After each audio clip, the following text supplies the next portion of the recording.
Informasi lainnya pemirsa, pemerintah Jepang menyatakan China telah menyetujui prosedur untuk melanjutkan impor produk makanan laut Jepang.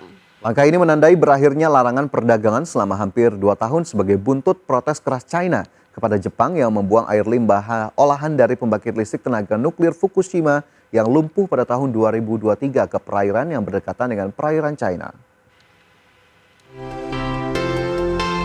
Pemerintah Jepang menyatakan China telah menyetujui prosedur untuk melanjutkan impor produk makanan laut Jepang. Langkah ini menandai berakhirnya larangan perdagangan selama hampir 2 tahun.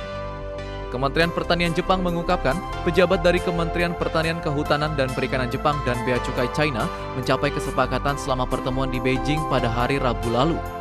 Ekspor makanan laut ke China diharapkan akan dilanjutkan setelah China menyelesaikan prosedur yang diperlukan untuk benar-benar memastikan produk aman dan seluruh persyaratan terpenuhi.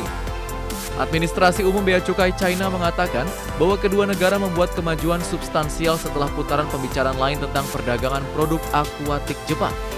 Kesepakatan ini muncul saat kedua pemerintah berupaya meredakan ketegangan yang berasal dari pelepasan air limbah olahan dari pembangkit listrik tenaga nuklir Fukushima Daiichi yang lumpuh pada tahun 2023. Kementerian Pertanian mengungkapkan, berdasarkan langkah-langkah yang disepakati, Jepang akan mendaftarkan fasilitas pemrosesan perikanan kepada otoritas China dan ekspor akan menyertakan sertifikat inspeksi yang mengonfirmasi tidak adanya zat radioaktif. China diharapkan secara resmi mengumumkan dimulainya kembali impor makanan laut dari prefektur Jepang di luar wilayah Fukushima dalam waktu dekat. Seperti diketahui, China sempat memberlakukan larangan impor makanan laut Jepang tak lama setelah Tokyo mulai membuang air limbah Fukushima yang telah diolah yang memicu reaksi diplomatik dan ekonomi. Berbagai sumber IDX Channel.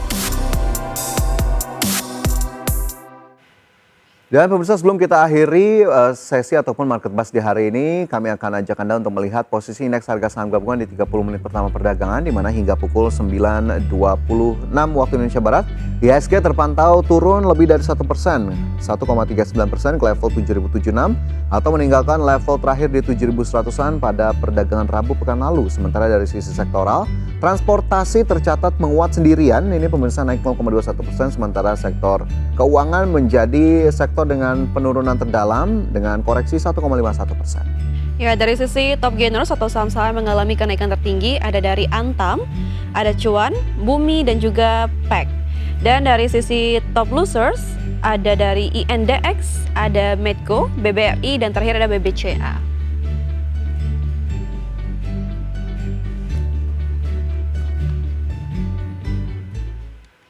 Baik pemirsa, 60 menit sudah kami menemani Anda dalam Market Buzz.